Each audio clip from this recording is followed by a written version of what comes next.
All right, we are going to go ahead and get started. I want to welcome everybody to this month's Beyond Compliance webinar and podcast series. My name's Brian Sharp with SafetyChain Software.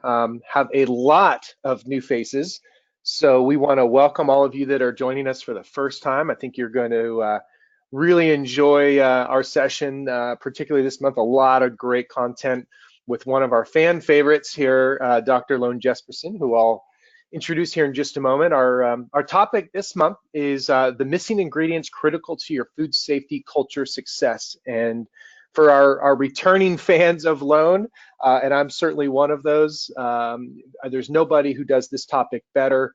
And she is back to touch on some of the things we covered last year, but dig in a little bit more to the application and some of the things she sees out there in the trenches with you. And I think it's going to help fill in some of the gaps or connect some dots from what you learned in her last session with us. So really, really important topic and something we care a lot about. And we're really fortunate to have Lone back again to talk in more detail. For those of you that are new, welcome. We're excited to have you. This is a series we started a couple years ago with the intent of bringing some value add content to our community. And where our goal is to bring in experts like Lone and her team at Cultivate, practitioners like yourselves. We sometimes have customers share their case study stories. We like to have consultants and thought leaders. And the idea is to give you very practical, tactical advice that you can take back and apply in your business. So we do these for you. And we welcome your ideas on topics or even presenters. And if you keep coming back, we'll keep making them. So we're glad you're here. As I mentioned, this is a series that we sponsor here at SafetyChain. You'll hear a lot about tactical and strategic advice. And where we support this community is really on the technology side. So we are a cloud-based food quality management system. And really what our system is enabling companies to do is improve throughput and yield and compliance by using a cloud-based system for all of that data from the time you receive your goods to the time you're shipping them out and all of your processing in between. We have specific solutions for food safety, compliance, quality, supplier compliance, and a whole lot more. So we've got some really exciting stuff we're working on. We'd love to share more about how we might be able to help you and your facilities there. With that, just a few quick things before we get going to touch on to help hopefully with the experience. One, I hope you'll notice and appreciate, we have this informal but professional format. So we really do try and give as much content as we can. And one of the things that's always asked is, are we sharing this and afterward? And the answer is yes, we're recording. There'll be a link as well as access to the deck itself. So you'll see a lot of great content. We encourage you to sit back and relax and hopefully take a moment to be thinking about how you can apply this, but also ask those questions. This is one of the cool things about this format. You get access to some of these folks you don't necessarily always have a chance to just have a conversation with. And so we encourage you to engage. One of the things I've asked Lone for is the opportunity for any questions we can't quite get to at the Q&A. She has been kind enough to offer not just the presentation to be shared, but also to take those questions offline. So we'll make sure if you've got a question, we'll make sure and get you an answer one way or another. You'll also notice if you do send us a note, just coming to us as a panelist, so you just see us listed there, not all the audience members. We had a huge response to this. There's hundreds of you here today and registered, and we're really excited about that and looking forward to connecting with you. As always, we're on a webinar tool, so if you get a little audio issue, there's two ways to join. You can join via your phone audio or on the web audio itself. You can use the chat box if you're having any technical issues, and our team behind the scenes will do our best to help you out there. So with that, we're going to dig into the good stuff here. And as I mentioned, this is kind of a follow-up to one of our most popular webinars that we've had. And I think both by way of the presenter, but also the topic, and it's important. And I don't think there's anyone better out there right now who's talking about this. Chances are you've heard Lone speak somewhere at a conference or a training, or maybe you've had an opportunity to work with her and her team at Cultivate. But she spent 11 years of her career at Maple Leaf Foods, She's got a master's in mechanical engineering and food science and a PhD in culture-enabled food safety. She serves as the chair of food safety culture for GFSI Technical Working Group. You'll hear a little bit more about that today, amongst many, many other well-deserved accolades. So with that, I'm going to make sure, Lone, you are here, can hear us, and really excited to have you. So thanks for coming back. Brian, thank you so much for having me. It's always a pleasure to join the SafetyChain team here and having the opportunity to share a couple of thoughts on culture. Absolutely. Well, I'm going to go ahead and make you presenter because I think you have just a wonderful deck put together. I want to take advantage of that. So we can see your screen fine, looking good, and the floor is yours. Thank you so much, and thank you to all of you who's taken the time out of your busy days to call in for this webinar today. We all know there's no shortage of offerings for you in all different manners, and the fact that you've taken the time to join SafetyChain and Cultivate today, I think is just a humbling experience, so thank you very much for that. I'm going to cover 4 different things with you today that hopefully will add some value to how you take your food safety beyond compliance in your organizations. First, a little bit about why we're focusing on cultivating food safety in the first place, what it means to have courage to do so, how do you do it, and what are some of those other leaders in the industry doing that we have the pleasure of working with at Cultivate. I want to just put a little bit of a bracket around all of these 4 things I'm going to cover, and that is that this is mostly built on practical learnings that both through my own career, but certainly also my colleagues at Cultivate, and having that dialogue, as Brian mentioned as well, where you ask questions and make suggestions. I think that's the only real reason, or the only real way that we can get better at this topic as well. So do keep that up. Brian mentioned that I was for 11 years part of Maple Leaf. I'm going to call it one of the best food companies in North America. I had the great pleasure of working both in continuous improvement and also in food safety. As many of you will be very familiar with, 11 years ago, Maple Leaf had a terrible incident where 23 Canadians lost their lives because we had sent out contaminated meat contaminated with Listeria monocytogenes, and 23 Canadians passed away because of that. So I mentioned before that a lot of what I'll be sharing today is based on practical experience. It's also based on, for me personal, a very emotional connection to food safety. Knowing that 23 families lost loved ones because of assumptions that we had made at Maple Leaf, assumptions that were spread across the company, and assumptions that we all took very serious at challenging after the fact. It also led me into founding Cultivate, which is really an organization with a small agency, all dedicated to food, and especially food manufacturers globally that has the aim of making safe, great tasting food through cultural effectiveness. Sounds like a bit of a mouthful, and hopefully we can break that one down into some tangibles today as well. It's all based on how companies can measure and change culture. And it's based from, as I said before, practical and also science. Here are some of our wonderful clients. And why don't we jump straight into it? Why is it that we focus on cultivating food safety in the first place? I've just shared my story with you. And there are a number of other reasons why we go to the extent of figuring out how our culture is impacted by our organizational cultures every day. There's a great study that came out in 2014 from CEB, and is about creating a culture of quality. I think we can learn something from this. One of the things they found was that there's 54% less mistakes in a strong culture. And they go forward and define what a strong culture is. But 54% less mistakes. Imagine if that was food safety, and that we could actually have 54% less mistakes, even if we catch this, even if we're compliant in food safety. But if there are mistakes that we catch, the risk remains that they could slip through our fingers. The way that we also look at culture or food safety enabled, let me try that again. The way that we also look at enabling culture through food safety is through maturity.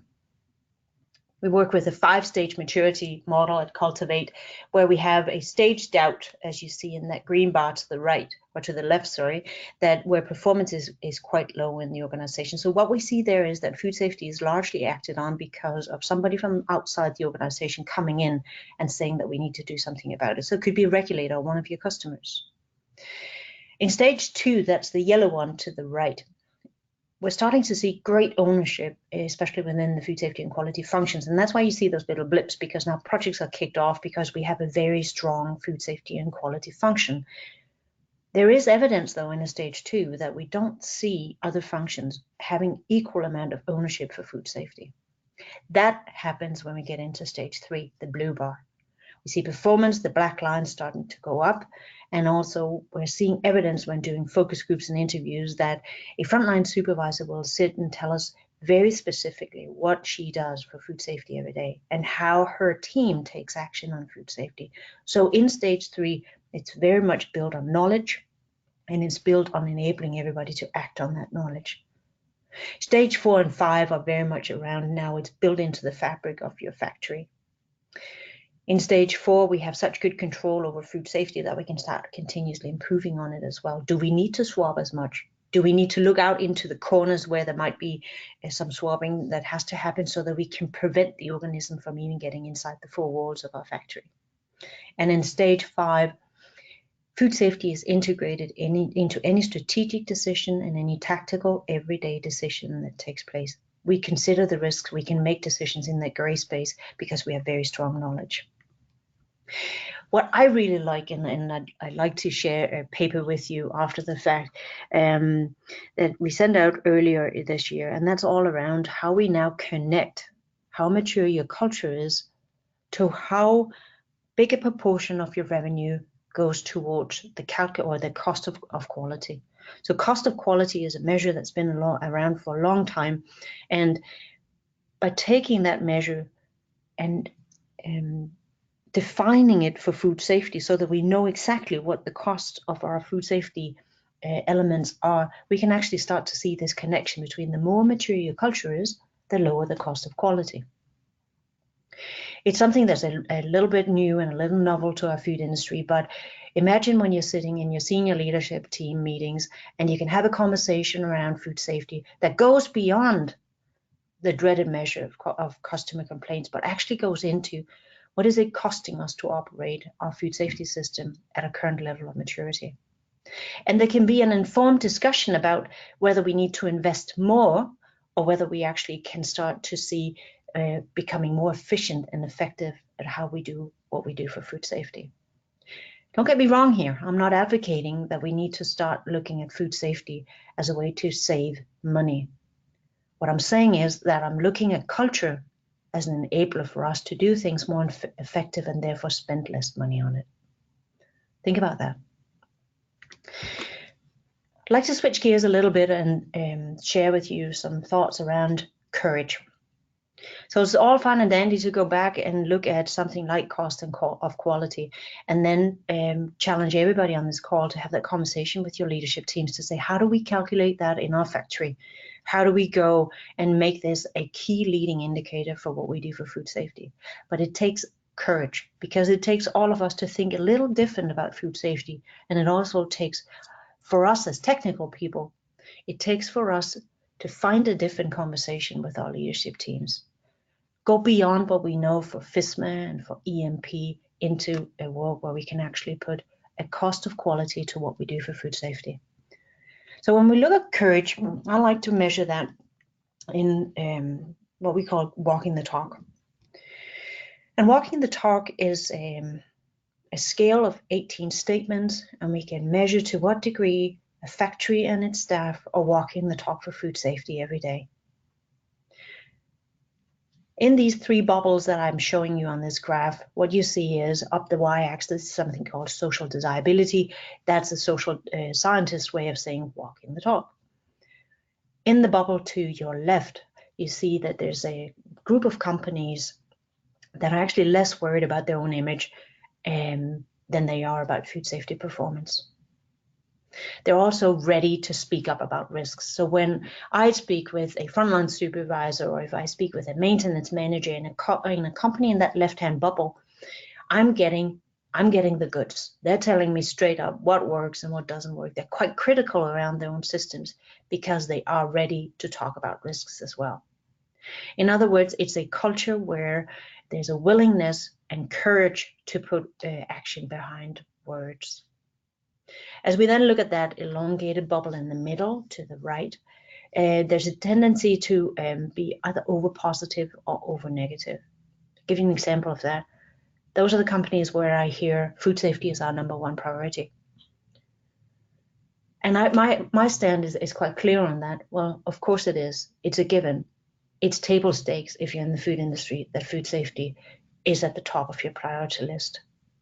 There could also be a tendency in these companies to be overly negative and a little bit of finger pointing, where food safety function might actually be the one sitting back and being very discouraged by that nobody else wants to own food safety and doesn't seem to listen. We're also having a hard time in these companies to have a good balanced conversation about risk. The final group of companies is the one to your right at the far end of the graph. Those are the ones I worry the most about.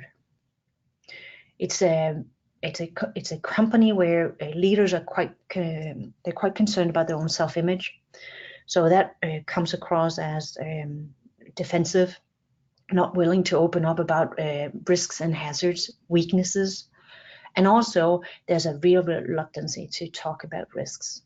So when we're talking about courage, we have to also acknowledge that we need to build a culture around everybody that actually permits every single person in your factory to fit in that lower left-hand bubble where I'm not worried about me. All I'm worried about is whether my team has the means, are empowered to take the actions so that we can keep our consumers safe.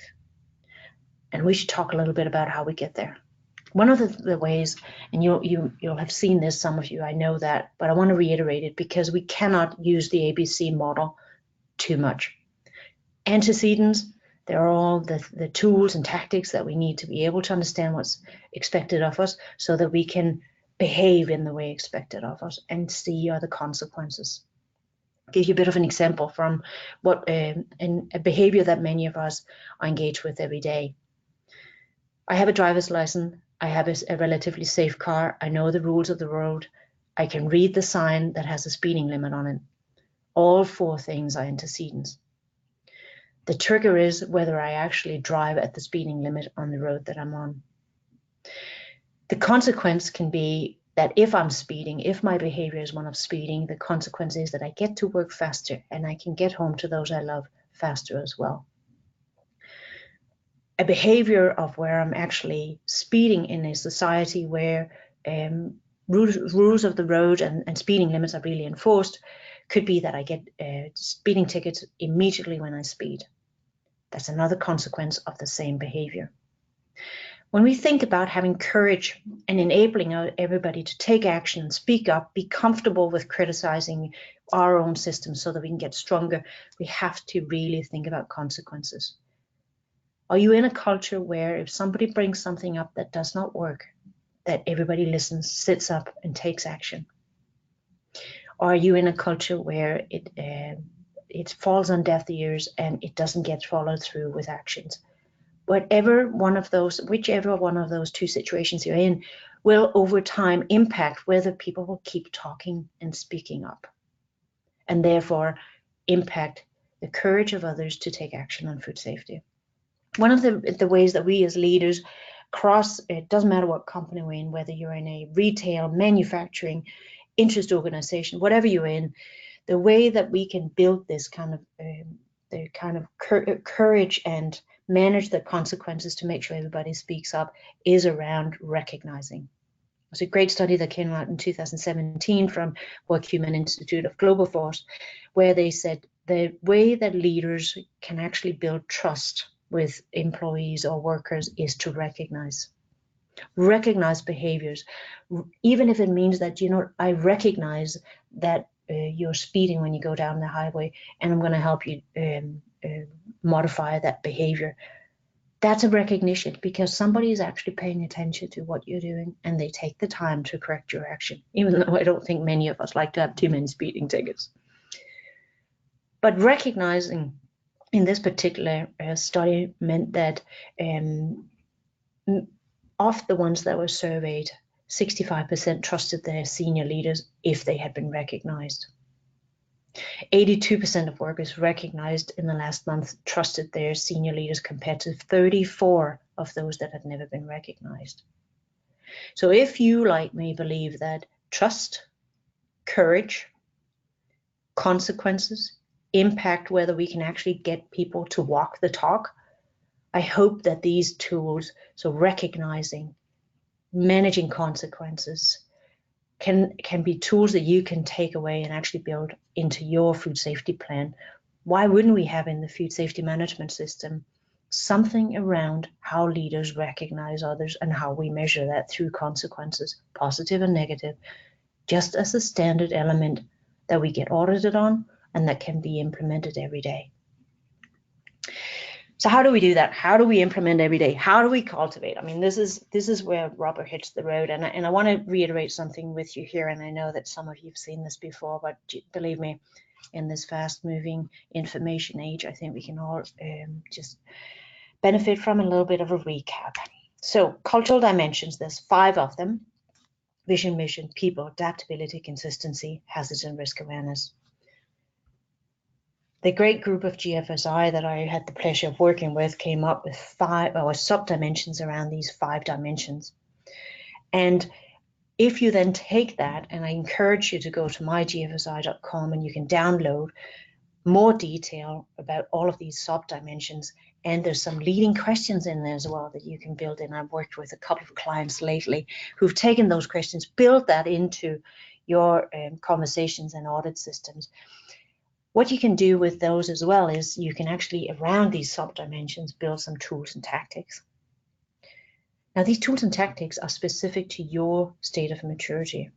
If you're in a stage 1 where most food safety activities are taken because somebody outside is telling you to, or if you're in a stage 4 where you're actually ready to continuously improve on your food safety processes by maybe looking at where you're swabbing, what you do with those results, they're entirely different tools that you have to apply. It's also entirely different measures that we use depending on maturity stage. Let's have a quick peek at each of these. If we're looking at vision and mission, the tools that, so I'm looking at the outside of this pizza slice right now. The tools that you could look at is, where does food safety fit into the strategic decisions? So when resources are allocated and priorities are set, where does food safety fit in? Who are asking the right questions around food safety to make sure that resources and priorities also include food safety? Where does food safety fit into your organizational structure and your expectations? This is not about saying that there's one structure that fits for everybody, but please do me a favor, just ask the question, why are we structured the way we are? And are we actually enabling everybody to do what they need to do in the structure that we have in place? This next dimension is around people. I've just covered a little bit around the first tool that I'm recommending for you there, and that's the ABC model. And I forgot to mention to you as well around the ABC model. Do you know what? It works on spouses, pets, children, anything with a warm beating heart can be influenced by the ABC model. The other thing that I would recommend that you look at, and a lot of companies have started to go down this path, and it enjoys me to see that because it has a wonderful impact to have these cross-functional food safety Gemba walks. I want to emphasize cross-functional. Don't make this a technical exercise. Don't make this another way to build an action plan or a list of actions for others to take and do something with. Make this a reoccurring, every day, somebody goes out, does an observational walk, a Gemba walk, have conversations on the spot with people around why something is done a certain way, take your notes back and collect all of those notes, and then use it to inform whether there are some systemic changes or if there is something that needs to be communicated differently. Don't make it another way to just be compliant. Make it a conversational tool. The third one is around adaptability. Fun dimension, I tell you all. Why? Because it's actually how we address change in our organizations. It's about whether change around food safety and quality are introduced in a way that enables, again, everybody to walk the talk and have the courage to say, this is not working for me. And introducing change through written policies and procedures, through large classroom training sessions, and assuming that everybody knows now what's expected and can go act on that, is not always the most effective tool. Sometimes it might be better to look at this and say, we have 10 changes planned. What if we just did 2? And we did them really well because we have a change model that works for us.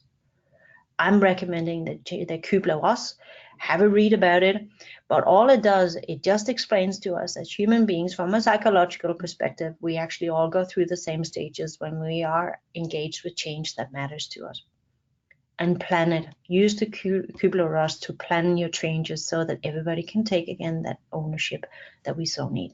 Understand, the second one, understand cultural differences. Big one, because we're in such a melting pot across the world, and all of us have the wonderful opportunity to learn from each other. And in my perspective, from my perspective, diverse teams will always win the game for food safety and anything else for that matter. So this is about understanding those differences. It's not about saying that your organizational culture now needs to be tailored to all of the 61 different cultures that you're operating with. It's about saying, understand why it is that training somebody like Alone Jespersen from Denmark, who's a rude communicator as it is going to largely be a bit of an argument. Whereas if you're training somebody from Japan, it's going to have to be something that's entirely and much more respectful. So understand cultural differences is a big part of how we can enroll change and therefore be very effective at it. The fourth dimension is one around consistency. Consistency has some of the elements that we really love in food safety, which is around documentation and data, etc. However, it's also about how we use those, how we communicate. Is there a standard rhythm for communicating results? Is it every day? Is it every week? Is it every month? And do we adhere to that rhythm? So once you go down this path of dedicating time, communicating and engaging people in a communication rhythm, make sure that you have a backup plan.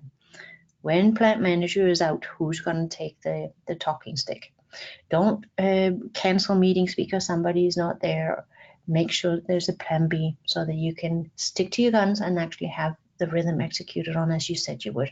Work with a wonderful company headquartered out in California who've really taken this one to task. And it is a lot of work, but it's I'm seeing it. I see the results because people have much more informed discussions and conversation around food safety. Document consequences, positive, negative. Make sure people know when to say thank you and when to correct behaviors. I'll also say that tools like what SafetyChain has in store for you fit squarely into this one as well. But because it's about saying, how can we integrate? How can we be consistent around using our data and use that data and the insights from it into our communication of results in that rhythm? The last dimension is hazards and risks. I'm just going to highlight a couple of things. There are near-miss systems. If you don't have one, consider it. It's a really good way to, again, I go back to walking the talk, change the conversation from issues to risk. And near-miss programs are just good for that. And the other one is to have risk or role-specific risk competencies.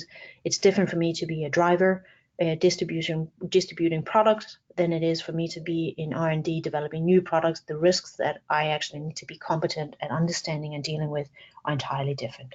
So it gets us to this one link plan where you can say around these tools and tactics, we can now take a very classic sort of program or project management approach and say who owns what and when are we going to get it done, and track progress to each of these tools. Make sure that it's documented so that you have that one link plan that you can engage your teams internally in and track performance against.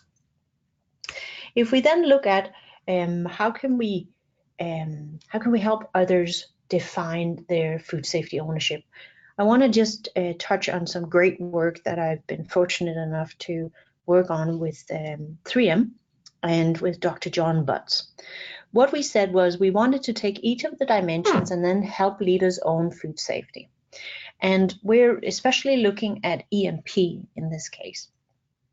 But what you'll see is that we have for each of these tactics and leadership behaviors, we've identified them by cultural dimensions. So hopefully that's another set of actions and also behaviors that you can have conversations about in your factory and say, well, we think this could actually work when we build up our action plan for the next 12 months or whatever your frequency is.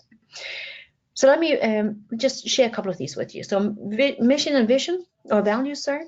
What we're looking at there is to say, well, there's two tactics, and this is very grounded in EMP, because we've got this wonderful environmental monitoring program that I firmly believe we can do much more with from a cultural perspective. A tactic could be to say, integrate environmental monitoring into the business strategy and operational cycle.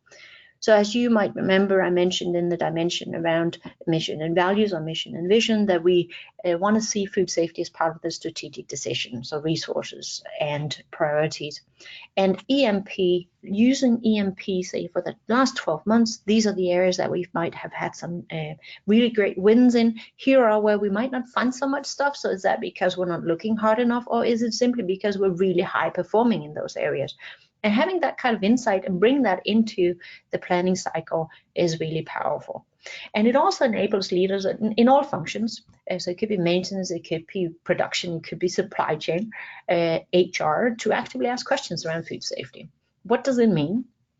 What does it mean for me in HR to actually help food safety and manufacturing have the right set of competencies around how do you do a swab? Why do you do a swab?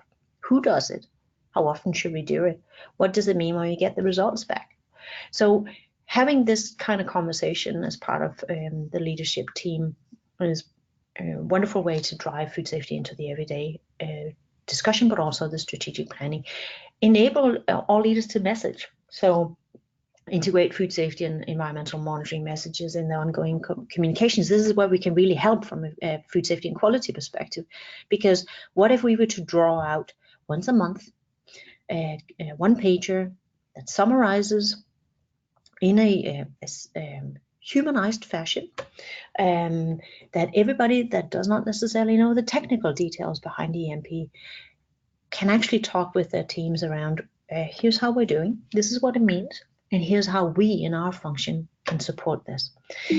If we then look at that from a people perspective, we can look at a couple of tactics there as well. Put a swab in everybody's hands. Not necessarily suggesting that you let them loose on your factory floor, but find a way to actually have swabs in people's hands and make a bit of a game of it and say, hey, let's go and swab the welfare area in our office and see who's got the highest finding. Help them understand what the results mean.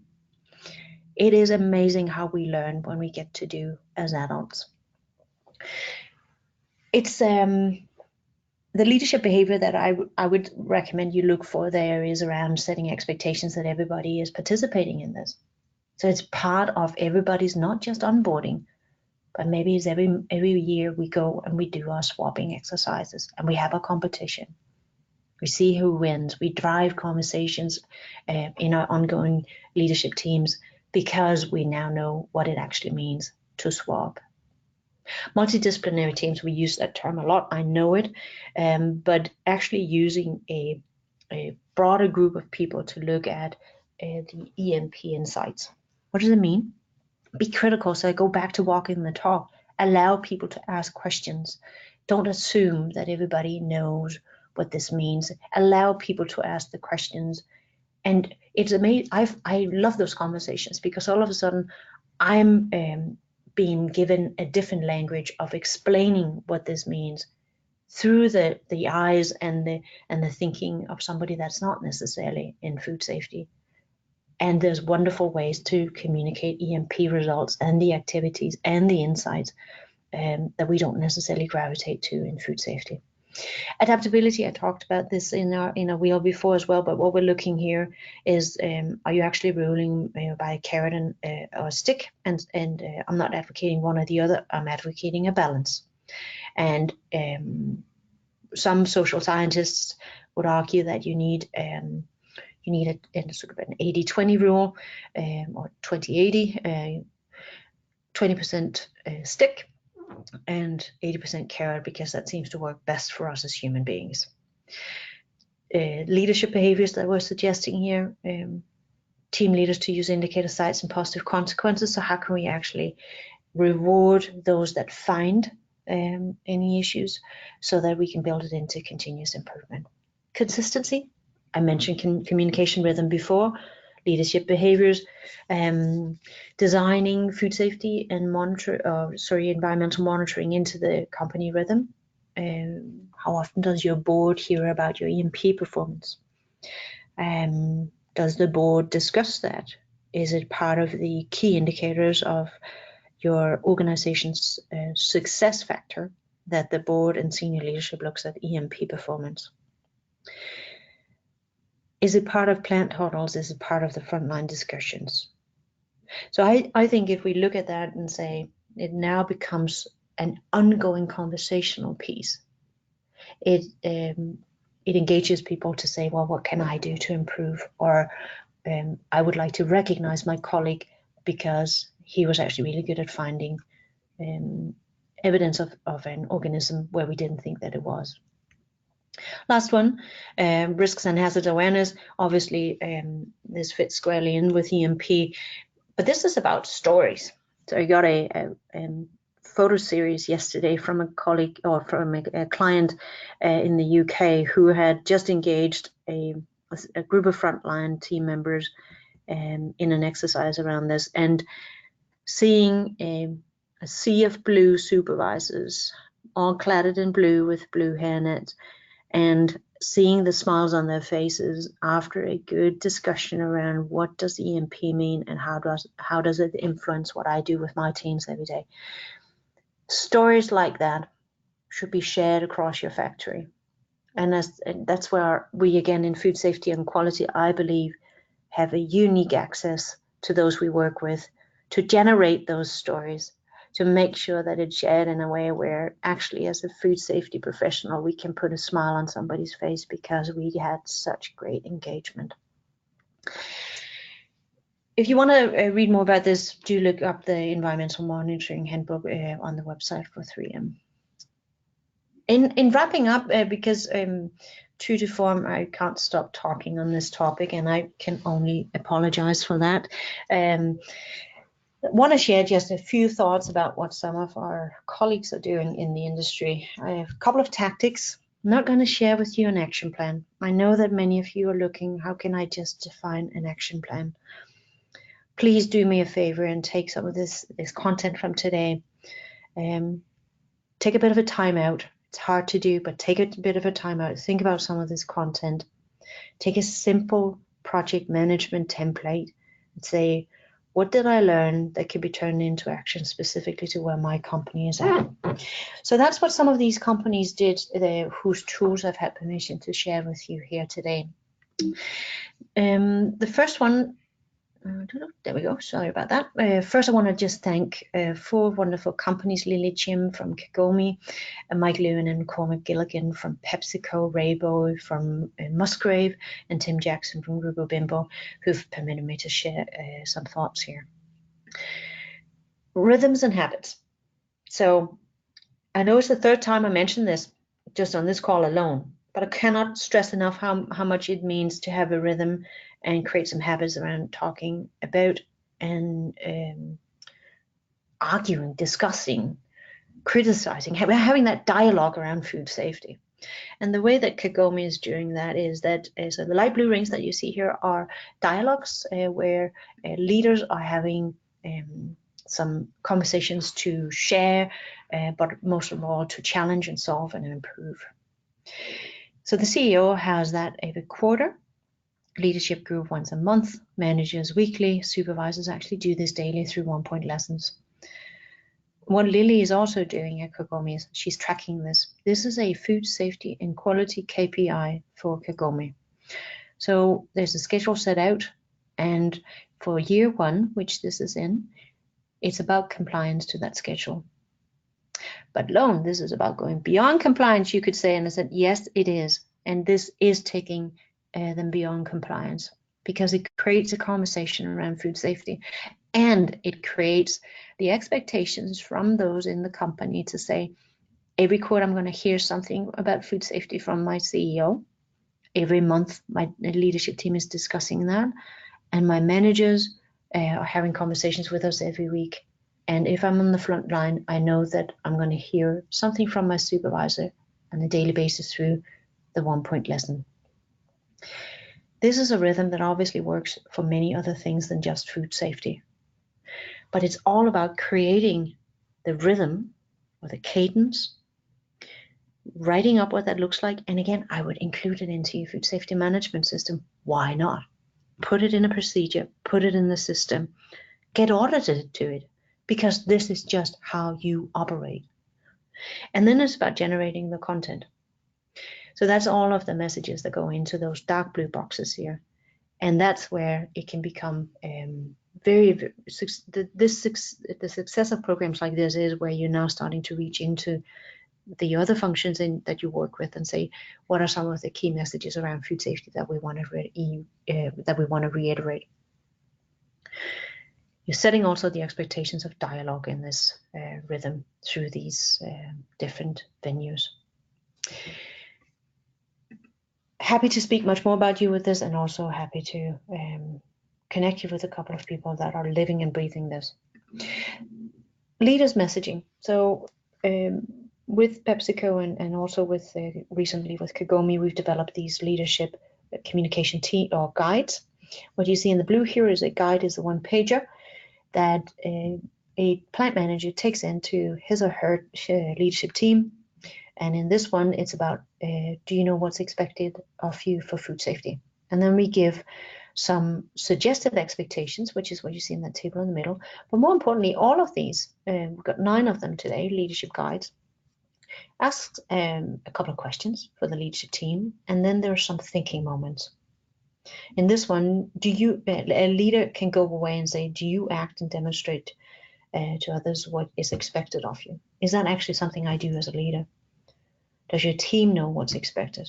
And you can go have a conversation with your team on that as a thinking moment. The yellow one you see on the right-hand side are posters, and then there's some cue cards for conversation as well that we have available. So do let us know if you're looking for ways to engage your leaders by some standardized messaging, and we can help you with some tools. Musgrave is an Irish supermarket chain, and Raybo is head of food safety and quality there. Wonderful guy who's really taken the bull by the horn here to say, how do we incorporate a cultural aspect of food safety into our organization in retail? There's been some work going on with Musgrave on taking an active decision. I mentioned this to you before, of why we structure the way we are for quality and food safety, and how should we be structured. So they're working through that, transitioning into new structure. Looking at quality food safety behaviors and competencies. So what is it that we within our function have to be better at for the future? So be the change you want to see. And Ray has really taken that to task with his team in defining behaviors and competencies. And then these real-time in-store assessments through a tool we have at Cultivate called Cultivate Pulse, where you can get real-time in-store feedback on from your associates on food safety and culture. At Grupo, about a year ago, they started in the UK factories to integrate near-miss programs into what's happening for people safety by launching some functional groups, physically walking the plants, identifying potential issues, and all of this, and this is really key to any near-miss observations or near-miss program, is it's built on trust and collaboration. So it's very, very clear that I'm not standing here looking at you if you're doing something because I want to criticize or because I want to find faults in what you're doing. I'm here because I'd like to provide you with some feedback as for what's working really well, and listen to you tell me if there's something that needs to be done better. So and again, I'm so tickled pink that a lot of you are starting to think about Gemba walks and near-miss programs, but do think about how you define these programs so that it doesn't just become another generation of action lists, but it actually drives a conversation and is built on trust and collaboration. So what can you do tomorrow to put comfort or courage over comfort to go beyond compliance? I'm going to suggest that you can walk the talk. So think about what that means for you specifically. Recognize those around you. I know we're busy. All of us. I've yet to come across any of you guys in whose feet on ground who are not running really fast these days. But recognize, say thank you, make an effort to take 5 minutes, write up a thank you card, and present that to somebody in a venue that matters to them. And you know what? Little tip on that. A lot of people say that they don't actually like to be recognized publicly. I can send you a study that says that all of us really likes it. Manage consequences. Think about positive and negative consequences. We spend a lot of time on those antecedents, making sure we have a driver's license, a safe car, know the rules of the road, but make sure you combine it with consequences. Give feedback, show the measures. Are we improving? If not, why is that? Have the conversation.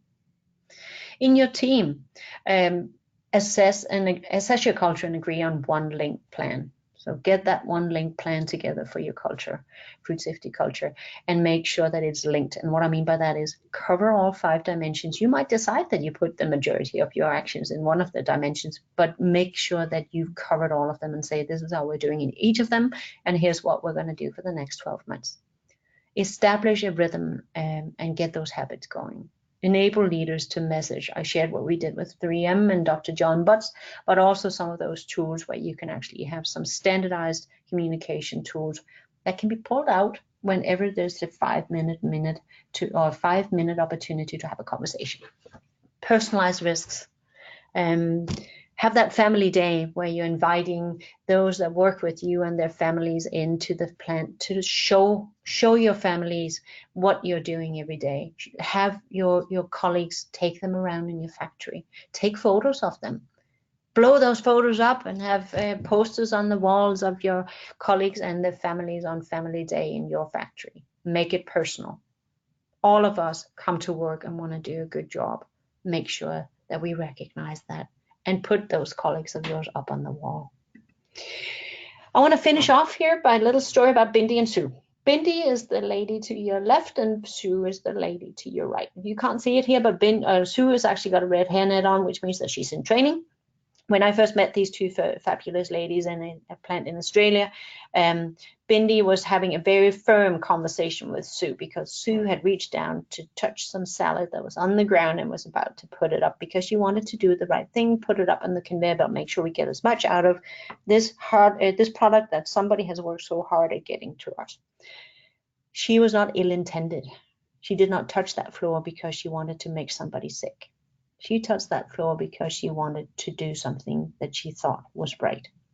She did not know necessarily or had not had the time to internalize what it means when she touches the floor and the product at the same time. Bindi made sure she knew. And she caught her in the act and she told her no one certain circumstances was she supposed to do that again. When we have these conversations like we've just had all of you on this call, it is about the Bindis and Sues of the world. It's about making sure that all our colleagues who see the food that we make and work so hard at getting to consumers across the world, the ones that see that food the last time actually have what it takes to make the right decisions, just like Bindi. And if anything today, I hope that I've been able to pass on some tools, some thoughts to you that you can use in your factories, in your companies, to make sure you have as many Bindis as you can possibly have, because it's the Bindis of the world that's going to speak up, that's going to work and walk the talk, it's going to have the courage to challenge all of us to make sure that we have what it takes to send out great tasting safe food every day across the world. With that, I'm going to hand it back over to Brian, and hopefully we have some great conversations.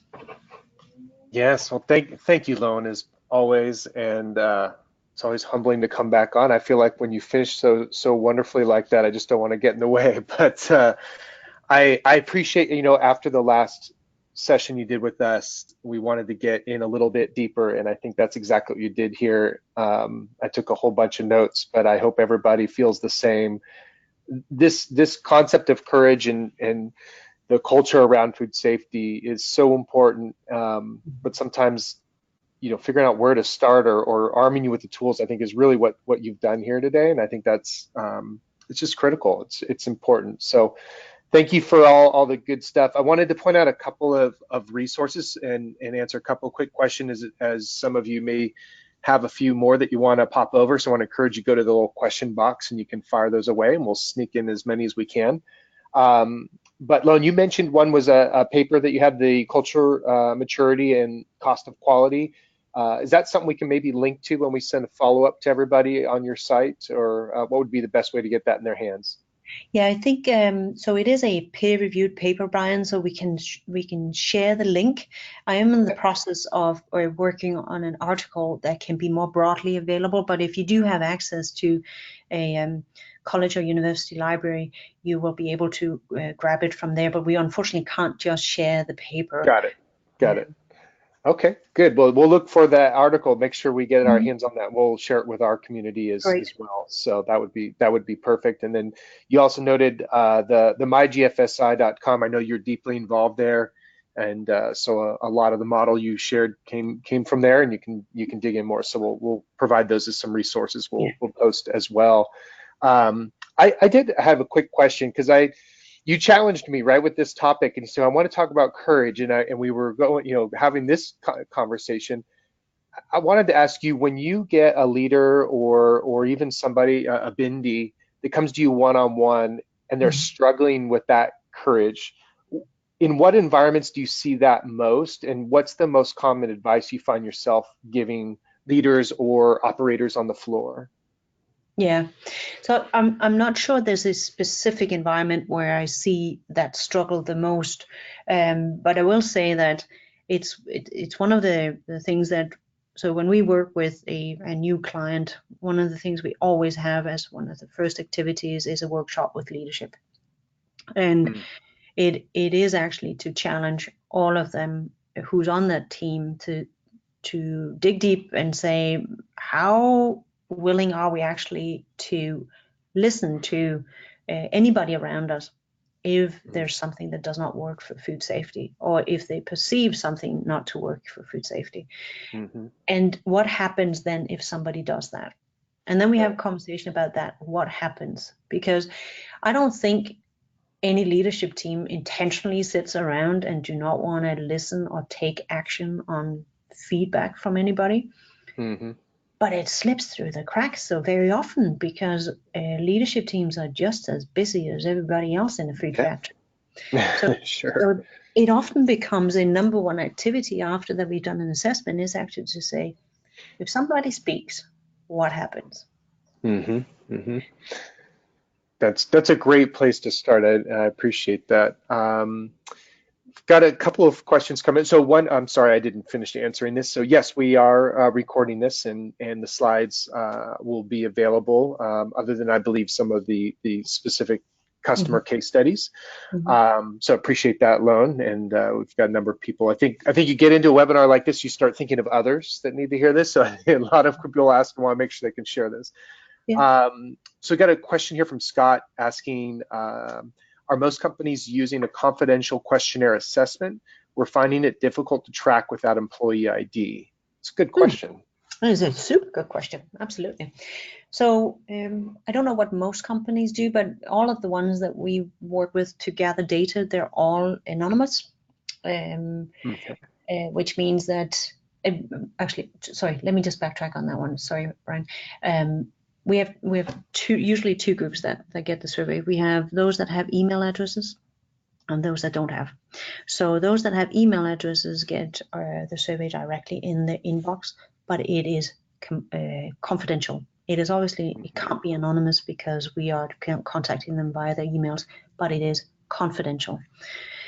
Those that do not have email addresses there's an anonymous or there's a generic link that goes out, and the way that we sometimes then track response rate is to have a embedded field that has the employee number on it. So that is also confidential. So when I say that we at Cultivate keep respondent ID confidential, it's because none of the data that's collected and actually connected to any person in the company will ever be shared with any of our clients. Got it. It's not a data field, and it'll resonate with SafetyChain for sure, I'm sure.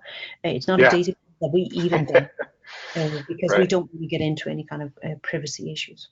Yeah, that's a great distinction there. Good question, Scott. Jim has another good one here. So Jim's asking, how do you get the reluctant senior management to buy into food safety culture? It's like he served this one up for you, Lone. One of your favorite questions. It is. It is. So I think I actually think a lot of companies struggle, or sorry, a lot of food safety leaders struggle with that, and that's where you need a little help. Need a little help to either, if you have somebody within the company that can come in and speak about impact of culture, or if you can reach out to somebody from the outside, because it is, and there's lots of research on this, leadership teams most often sit up and take notice on changing culture when there's pressure from the outside. Sure. So it makes sense to get somebody to come and help you with that. I will also say from internally, what you can do is to say, what are we actually measuring for food safety? So are we mostly talking about food safety based on the dreaded customer complaint number, or are we using, so go back into that 3M leadership behavior guide and say, are we actually expecting our leadership team to take ownership of food safety? By showing them data where they can clearly see the risk, because we're finding issues in some of their areas, for example, maintenance, etc. I'll also, just another tactic for you, look at so if you're SQF certified, BRC, whatever, name it, there's a manual that goes with that, a system that goes with that. Take that system, and if you have 7 people on your leadership team, split that system in 7 and give a piece of it to each of your leaders on that team. And say, we're going to help you own this. We're going to make sure you're trained up to own everything that has to do with, let's say, infrastructure, prerequisites, such as maintenance programs. Maintenance lead, I'm going to help you own that by knowing what's in it, by actually being the one that makes updates to that procedure if you are changing anything in that area, by making sure that you have measures so that you can see how effective you are in that area. Because if you now start to bring ownership in, where individuals can put some of their own words into what this means, you will, any day, you'll see better ownership where people will defend it and also help those around them understand what's required. Yep. That's great. And I want to reiterate that third party piece. We see it on the technology side too, but having that third party, it just changes the conversation. And I think that could absolutely help out a little bit. Yeah. And Brian, if I can just, sorry to interrupt you, because as you know, I'm a little bit passionate about that particular question. And sometimes it's about whacking them between the eyes with a 2x4, right? Right. and that's not nice. But we all need sometimes a little waking up. Sure. And that can be, so I do a lot of workshops where we just, it's a simple half day. We sit and we have some very candid conversations, and usually we come out at a very productive, positive state of mind where everybody on that team knows what's expected of them and they want to own. Mm-hmm. No, that's good. Got to have those tough conversations. I think we have time for one, maybe 2 more. And as we mentioned at the top of the hour here, and definitely appreciate all these questions coming in. This is, as you can tell, something that Lone is quite passionate about. And so she's committed to answering these questions, whether we get to them on here live or not, but we want to respect everyone's time. Yeah. I'm going to try and sift through here and see if there's, see what would be a good one. Let's see, kind of a bit of a follow-up to that one. So I like the idea of giving management team a section of the standard to essentially to own. What would be that they are, or what would it be they are required for? So is that maybe asking about, kind of how would you divvy up that ownership amongst leadership, maybe? Yeah. No, I like it. So I'm gonna just go through a couple of the elements. So we have a section in all of the GFSI benchmark standards around management commitment. I would put that squarely to the plant manager or the CEO of the company. And I would sit down with that individual. I train them up on what's required. I train them up on, give them some homework, have them read through that procedure, have 2 questions ready for the CEO or the plant manager for them to answer as they read through this procedure on their own time. Sit down with them and pre-scheduled, could be 4 meetings for the next 4 weeks after that, and actually have conversations to say, how can we now improve on that? What works for you, what doesn't work? And be very open to that at the end of that 4-week period, you're going to come up with a different procedure. Because if you're not open to that, it goes back to the consequences. Then why should I take ownership of something if you're not willing to make changes on it now that I've actually invested as CEO or plant manager in understanding and owning this particular element?